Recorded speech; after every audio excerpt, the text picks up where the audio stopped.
সব কথা আমরা বলতে চাই না, তবে আমি একটা কথা আমি বলেছি, পরিষ্কার আজও বলি, আমি মনে করি যে আমি সহ আমাদের যত সহকর্মী আছে, আমাদের কারো এই মজলুমিয়াতের জন্য, আমাদের উপরে এই জুলুম এবং নির্যাতনের জন্য কোন আলেম, কোন পক্ষের আলেম এটার সঙ্গে জড়িত নাই।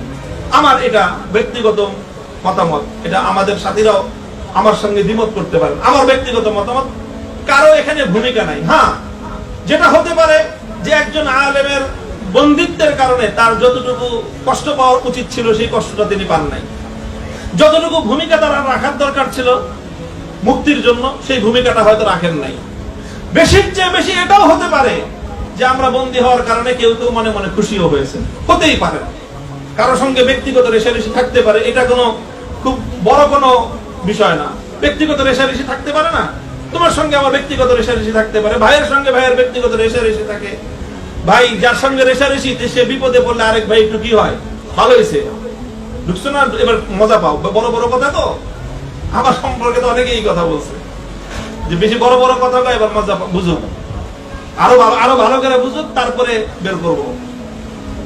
মজা বুঝি নাই, মজাও বুঝছি, সবই বুঝছি, এবং বের হয়ে এসে দায়িত্ব নিয়ে এই কথা বলতেছি। আগে যা বলেছি সঠিক বলেছি, আগামী দিনে যা বলবো ইনশাআল্লাহ সেই ধারাই বলবো কথা।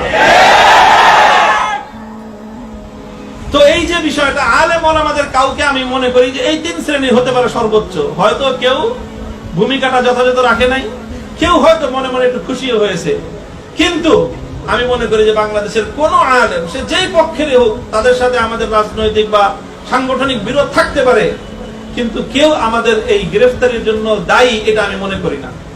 কারণ কোন আলেমের কাছে এমন ক্ষমতাই নাই, শক্তিই নাই যে তারা আমাদেরকে গ্রেফতার করবে বা একজন আলেম আর একজন আলেমকে গ্রেফতার করবে, এই ক্ষমতা বাংলাদেশে কোন আলেমের আছে?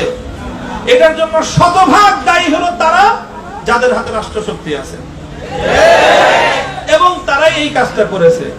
তারা এই কাজটা করে কি, যে তারা আমাদের উপর জুলুম করলো, আবার আমাদেরকে এসে বলে, আরে হুজুর, আর আপনাদের উপর জুলুম করছে তো ওই যে অমুক হুজুরের কারণে, আপনাকে অ্যারেস্ট করা হয়েছে অমুক হুজুরের কারণে, ও অমুক হুজুরের কারণে তুমি আমার অ্যারেস্ট করলা, আর এত এত হুজুর যে আমাদের মুক্তি ছিল তখন তো মুক্তি দিতে পারলা না। এইগুলো হলো আরেকটা ভণ্ডামি এবং ভাওতাবাজি। আমাদের আলেম ওলামাদের মধ্যে পারস্পরিক দ্বন্দ্ব এবং সংঘাতটাকে বৃদ্ধি করার একটা পায় তারা। এই জন্য আমি পরিষ্কার আমার ব্যক্তিগত জায়গা থেকে আমি বলে দিচ্ছি, আমি আমার এই গ্রেফতারির জন্য, আমার উপরে এই জুলুম নির্যাতনের জন্য বাংলাদেশের কোন আলেমকে, কোন ইসলামপন্থীকে ন্যূনতম আমি দায়ী মনে করি না।